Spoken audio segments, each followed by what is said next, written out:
गाईनं दावत वाढावा राम काका अर्जुन भाऊ कोणाची मका खावा हे श्रीराम भाऊ पण तिनं दुधाला आणि शेणाला मालकाच्या खोट्यावर यावं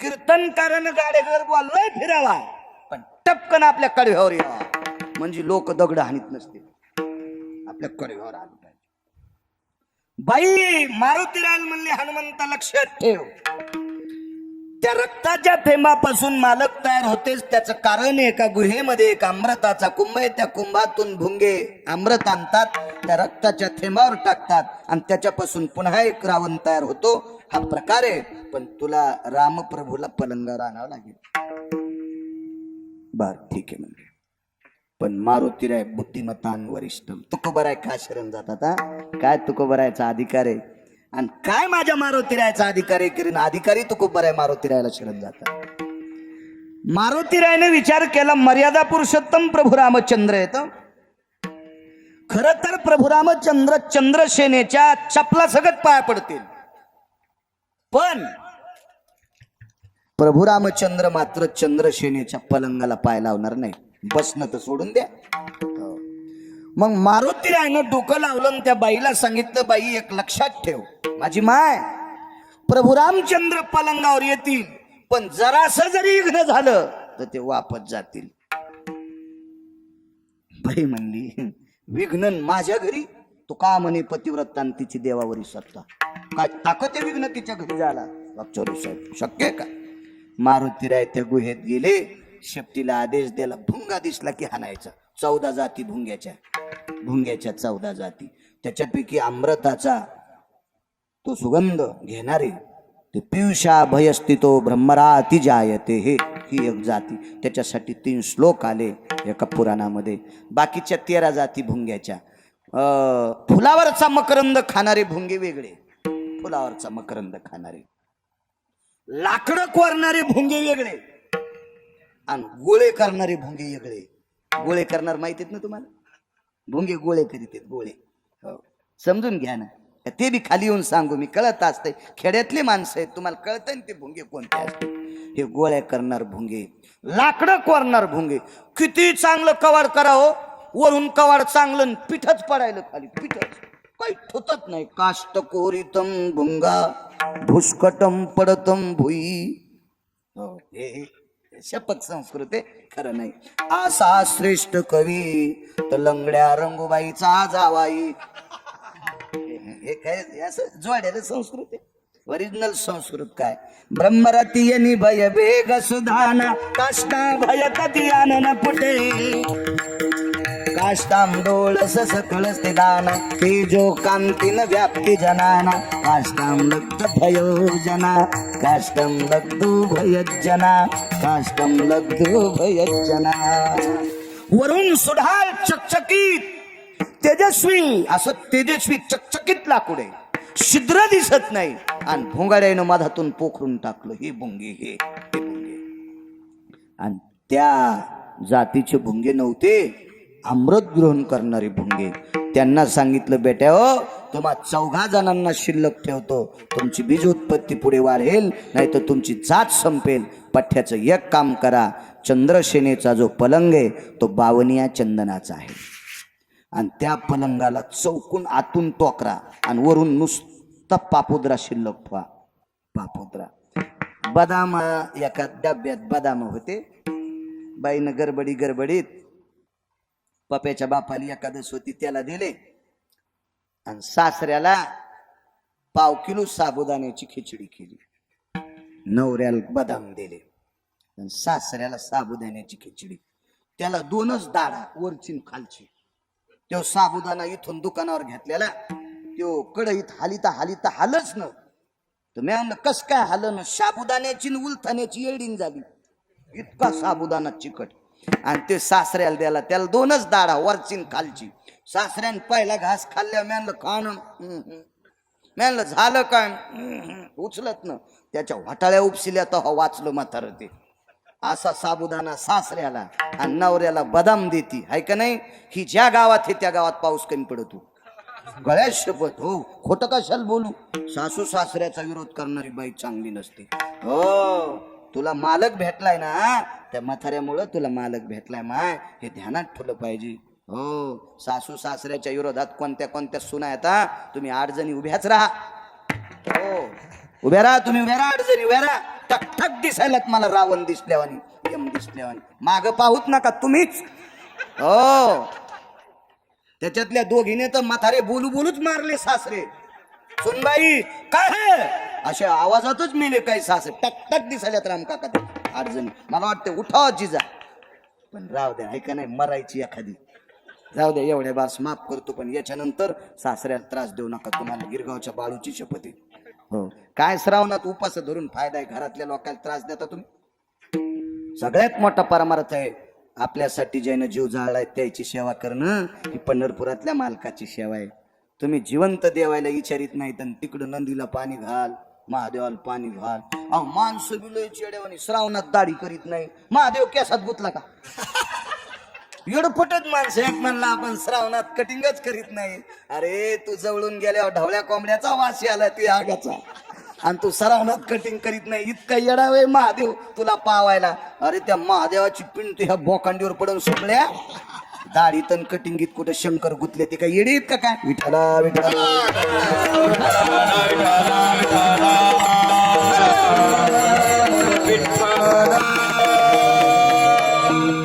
कोणाला उद्देशून बोलत नाही राम काका. माझा नेम आहे.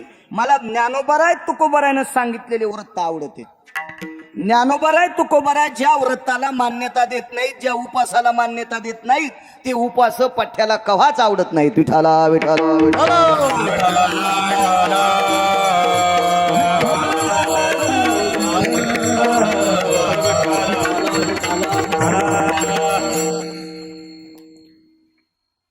ते बदामाचं ढक्कन लावायचं इसरली ती बाई, आणि पुढच्या एकादशीला जिजातीनं डबा पाहिला तो बदाम जशाला तसे होते वागचौरे साहेब, पण बदामाचे टरकल होते, मधात काहीच नाही. इतके मुंग्यानं बदाम खाल्ले, मुंगीचं तोंड बारीकसं छिद्र केलं, मधात गेली, आणि ते बदामाचे टरकल जशाला तसे. डबा भरलेला दिसला आणि हात घातला तर बचकन मधात काहीच नाही. जसे बदामाचे टरकल तसे पलंगाचे टरकल करून टाकले, मधल्या लाकडाचं पीठ केलं चंदनाचं, शेजेवर फुलं टाकले. अमृत येणं बंद झालं. तुकोबराय मारुतीरायाच्या पाया का पडता त्याचा मुद्दा सांगते. अमृत येणं बंद झाल्यावर ऐरावण मृत्यू पावला. प्रभू रामचंद्रानं विजयाची आरोळी ठोकली. मारुतीराया जवळ गेले. चला प्रभू स्नान करा. स्नान आटपलं. चाला विद्येला नाही प्रभू. एक वजन आहे, एक गाठोड आहे, एक बंधन, एक नियम, एक बांध आडवा आहे. काय 5 मिनिटा करता चंद्रसेना माऊलीच्या परंगावर तुम्हाला जावं लागतंय. प्रभू रामचंद्रानं सांगितलं हनुमंता का सविस्तर अमृताचा विषय सांगितला, आणि त्या बाईनं तुमचं प्राण वाचिला. त्याची कृपा आहे. तुमचा प्राण वाचण्यासाठी तिच्या कपाळावरचं कुंकू पुसले गेले. तुम्हाला 5 मिनिटं तिच्या पलंगावर यावं लागतंय. तर पंढरपुरातल्या मालकान मारुतीरायानं सांगितलं हनुमंता आत्ता मेलो तरी हरकत नाही, पण पतिव्रतेच्या पलंगाला पाय लावणार नाही. हे पूर्वज नरकाला जाती. हो, त्याच्या पूर्वजा पतन नरकी किडे होते जाण. नियम मोडला, आचरणात खोट आली, खोटं बोललं की पूर्वज पतनाला जात असते. आणि पूर्वजाचं पतन झालं रे झालं की आपले संसार उभे पेटत येत उभे. मग काय जगून फायदा आहे हनुमंता? मी मर्यादा पुरुषोत्तम, मी कशाला त्या पलंगावून जाऊ? तर मारुतीरायाने सांगितलं प्रभू मी तुम्हाला तुमचं जीवन तुमचं चारित्र्य मातीत घालणारा भक्त नाही मी. तुम्ही फक्त तिच्या पलंगाला असा पाय लावा, पलंग कडेल दिशे मोडणार. आणि विघ्न आलं की मी बाईला सांगितलं मालक थांबणार नाही. तो प्रभू रामचंद्र तो देव होता.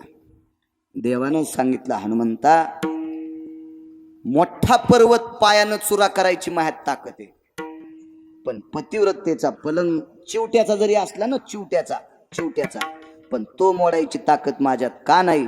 कारण पतिव्रता ही देवापेक्षा मोठी असते. तुका म्हणे पतिव्रता तिची देवावरी सत्ता. कसा मोडन पलंग? तर मारुतीरायानं चंद्रसेनेच्या जीवनातली एक खोट सांगितली. जाऊ द्या, पुन्हा कधी पाहू. एकाच दिवशी सगळं नाही खाल्लं पाहिजे, पोट दुखत असते. सगळ्या गोळ्या एक खट्या घेतल्यावर रिॲक्शन येत असते.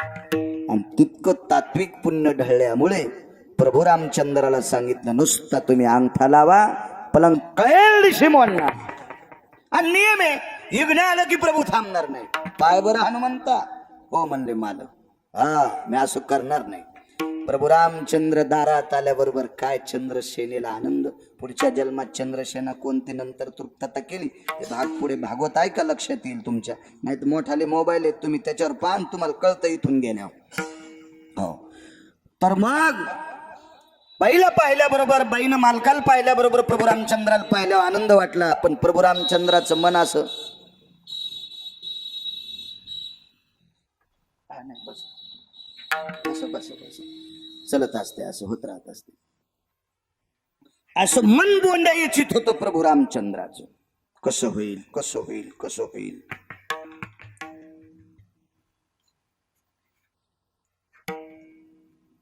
हुशार झालेले आता. पहिल्यांदा मला ओळखूत नाही आलं. लॉकडाऊन पासून जास्त गोर पडे आता.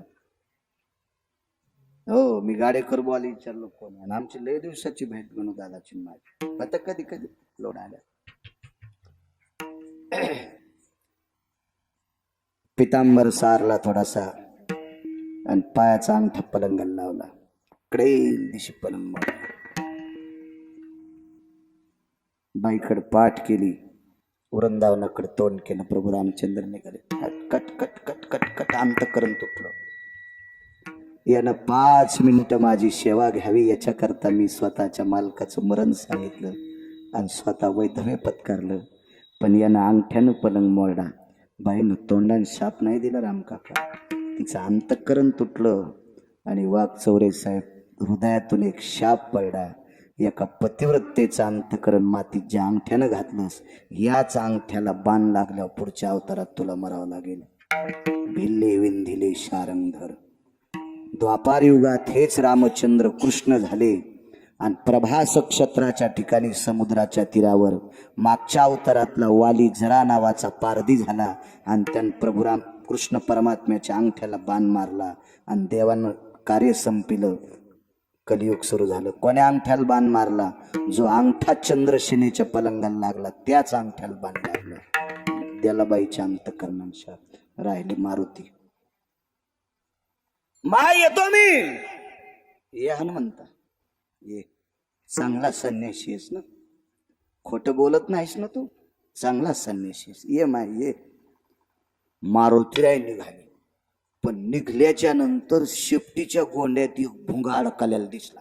मेलेल भुंगा बाबाजी, एक भुंगा दिसला मेलेल. बाईच्या लक्षात आलं ह्या मेल्यानं ह्या शेपटीनच भुंगे मारले. वाघचौरे साहेब जगातला 1 नंबरचा संन्यासी. 19 संन्यासी वाचनात आले माया, त्याच्यापैकी 1 नंबरचा संन्यासी काका, 1 नंबरचा. 6व्या क्रमांकाचे संन्यासी नारद. या संन्यासासारखा संन्यासी नाही, पुन्हा नाही जन्माले. आणि त्या संन्यासाची शेपूट एका राक्षसाच्या पत्नीनं पकडली. काय ताकद आहे मारुतीरायला चालायची. 16 योजनाचा पर्वत उपटीला शेपटीनं. किती कोसाचा 1 योजन? 4 कोसाचा 1 योजन. किती किलोमीटरचा 1 कोस? 3 किलोमीटरचा 1 कोस म्हणजे 12 किलोमीटरचा 1 योजन. तर 12 गुणिले 16 किती किलोमीटर होते? 5 असे असे ना असे एवढा पर्वत शेपटीनंच उचलला. इंचभर पाऊल टाकता येईल. पतिव्रत आहे धरली शेपुटाशी. माग फिरून पाहिलं, माय सोडणं. ह्या शेपटीनं शहाणपणा केला रे. ह्या शेपटीनं शहाणपणा केल्यामुळे पंढरपुरातला मालक माझ्या पलंगावर आला नाही. ह्या शेपटीचा शहाणपणा. तो यासारख्या संन्याशाला कशाला शाप देऊ मी आणि नरकात जाऊ रे. देत नाही. पण हनुमंत लक्षात ठेव, तर कपट केलंच नाही जरसं. मारुतीरायने सांगितलं, माय मी खोटं बोललो तो यासाठी, पण पंढरपुरातला मालक वाचावा याच्यासाठी बोललो. पंढरपुरातला मालक तुझ्या मालकाच्या तडाख्यातून वाचावा याच्याकरता बोललो. खोटं बोलून मला काय कोणाचे पैसे घ्यायचे नाही, जमिनी घ्यायच्या नाही, बँकेतले मोठं खातं उघडायचं नाही, कुठं पैसे टाकायचे नाही, काय नाही माय. फक्त पंढरपुरातला मालक सुखी राहावा याच्याकरता खोटं बोलले. अरे ज्या पंढरपुरातल्या मालकावर तुझं प्रेम आहे, माझं सुद्धा त्याच्यावरच प्रेम आहे, म्हणून मी तुला शाप देणं हे निषेध ठरीन. पण या शेपटीमुळं माझ्या शेवर येण्याचं रुकलंय, ही शेपटी तुला राहणार नाही. रामेश्वरला जा, रामेश्वरला मारुती राहील, शेपटी नाही. एका बाईच्या शापानं तुटली. त्याचं कारण सांगू, पंढरपुरातल्या मालकाला आयुष्य प्रदान व्हावं, त्याच्यावरचं संकट निघून जावं, म्हणून शेताची शेपटी तुटली तरी हरकत नाही, पण माझा पंढरपुरातला मालक निर्विघ्नपणे जगला पाहिजे, अशी देवाची भक्ती करणारे मारुतीराय म्हणून तुकोबर आहे. शरण शरण हनुमंता, शरण शरण हनुमंता,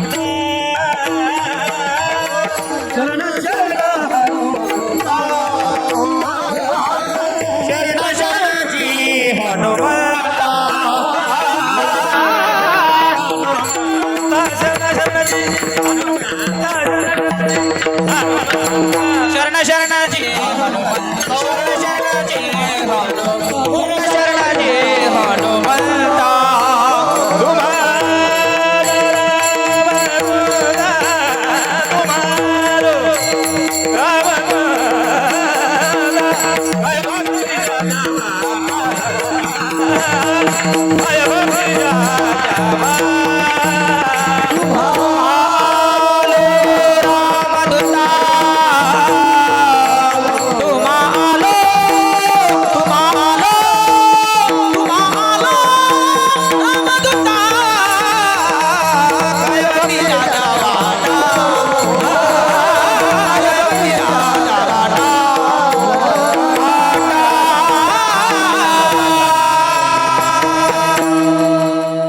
मारुतीरायाची गेल्या 40 वर्षापासची परंपरा तुम्ही चालवत ठेवली जिजा, सगळ्या तुमच्या सहकार्यांनी. त्या मारुतीरायाची ताकद इतकी मोठी. रामकाका, वागचौरे साहेब, बाबाजी, दत्ताभाऊ, पठाडे साहेब, बरोबर आपले आमचे नागरेश्वर तुमची आठवण करू लागले त्या दिवशी. पठाडे साहेबांचे, भुसे साहेबांची मेहनी, ते म्हणले त्यांनी आमचे लय कामं चांगले केले. मग अशी त्या दिवशी तात्यांना ना आम्हाला फोन आलतात ना, होय मामा, बरं झालं तुम्ही भेटले. मी सांगतो नागरेश्वरांना तुमची भेट झाली मला. जिजा बस झालं ना, जरस वाढ म्हणते असं असतं कुठे.